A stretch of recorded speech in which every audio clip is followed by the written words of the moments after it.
Taiwan के पूर्वी छोर का यह शांत समुद्र पूर्वी चीन सागर है। समुद्र की लहरों को देखकर इस बात का अंदाजा नहीं लगाया जा सकता कि इन पर जंग का बारूद लिए कितने जहाज तैर रहे हैं। साथ ही इस बात का अनुमान लगाना भी मुश्किल है कि ताइवान के इस हुआलिन शहर के किनारे पर युद्ध की कैसी तैयारी चल रही है। मगर कुछ ही देर में तस्वीर साफ हो जाती है जब समुद्र की लहरों की आवाज को तोड़ते हुए लड़ाकू विमान का जेट इंजन गरजने लगता है। चंद ही सेकंडों में हुआलिन शहर का आसमान गरजते लड़ाकू विमानों की आवाज से थर्रा उठता है। एक के बाद एक F-16V यानी वाइपर लड़ाकू विमान आसमान में उड़ान भरते हैं। जाहिर है कि ताइवान के एयर डिफेंस आइडेंटिफिकेशन जोन के करीब किसी चीनी विमान की हरकत दर्ज की गई है या फिर चीन के किसी लड़ाकू जहाज ने मेडियन लाइन लांघी है, जिसकी खबर हुआलिन में मौजूद चाइसान एयरबेस पर पहुंची है और आनन फानन में ही इस बेस ने अपने इन लड़ाकू विमानों को कॉम्बैक्ट एयर पेट्रोल के लिए रवाना कर दिया है। जाहिर है ताइवान अपनी हदों के करीब किसी भी हरकत को हल्के में लेने का जोखिम उठा नहीं सकता, भले ही हदों को लांघना चीन का रोजमर्रा रूटीन ही क्यों न हो। ताइवान की हदों की हिफाजत के लिए लड़ाकू विमानों की गश्त का सिलसिला चलता रहता है। इन लड़ाकू विमानों पर anti ship AGM-84 harpoon missile, हवा से हवा में मार करने वाली घातक AIM-120 AMRAAM और AIM-9 साइडवाइंडर जैसी घातक मिसाइलें होती हैं।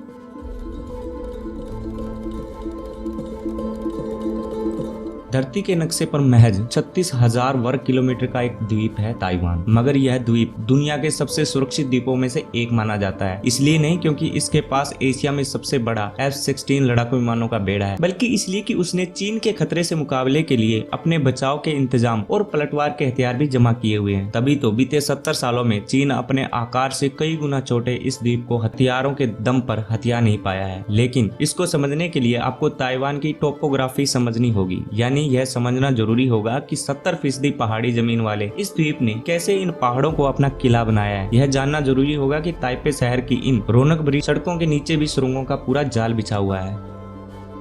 आगे बढ़ने से पहले आपसे एक रिक्वेस्ट है कि यहाँ तक अगर आपको वीडियो अच्छा लगा है तो वीडियो को लाइक जरूर करें, शेयर भी करें, और हाँ, अगर अभी तक आपने इन्फॉर्मेटिव हिंदुस्तान के YouTube चैनल को सब्सक्राइब नहीं किया है तो सब्सक्राइब भी कर लें। हुआलिन में समुद्र किनारे बनी पहाड़ियों को देखकर इस बात का अंदाजा लगाना मुश्किल है कि ग्रेनाइट के इन पहाड़ों को काटकर ताइवान ने इनके नीचे न केवल अपने विमानों के लिए बंकर बनाए हैं, बल्कि चाइसान में इन पहाड़ों के नीचे एक पूरा फौजी शहर बसाया है, जहां न केवल विमानों का रखरखाव और उनमें लगाए जाने वाले घातक हथियारों को रखने की जगह है, बल्कि 200 F-16 लड़ाकू विमानों का घर भी इन पहाड़ों को काटकर बनाए गए भूमिगत हैंगर में है। इनके नीचे कमांडो कंट्रोल सेंटर के साथ ही महीनों तक सैन्य अभियान को चलाए रखने की तैयारी और अस्पताल समेत कई सुविधाओं की व्यवस्था भी की गई है। इस एयर बेस और कमांडो सेंटर को 30 साल पहले अमेरिका और ताइवान के इंजीनियरों ने मिलकर बनाया था।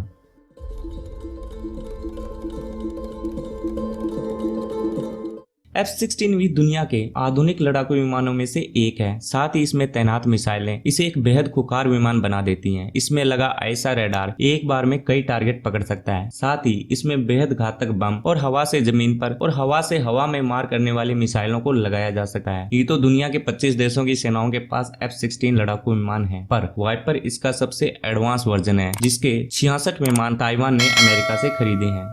हुआलिन से थोड़ी दूरी पर है टॉड माउंटेन का एयर ऑपरेशन सेंटर, जिसे ताइवान के हवाई निगरानी की रीढ़ कहा जाता है। सिजेशॉन के इस कमांड सेंटर की बदौलत न केवल ताइवान महफूज महसूस करता है, बल्कि 1000 किलोमीटर दूर गुआम बेस पर मौजूद अमेरिका से तुरंत मदद भी मांग सकता है। इस रक्षा तंत्र से चीन और उत्तर कोरिया की तरफ से आने वाले मिसाइल हमले या लड़ाकू विमानों का पता चल जाता है।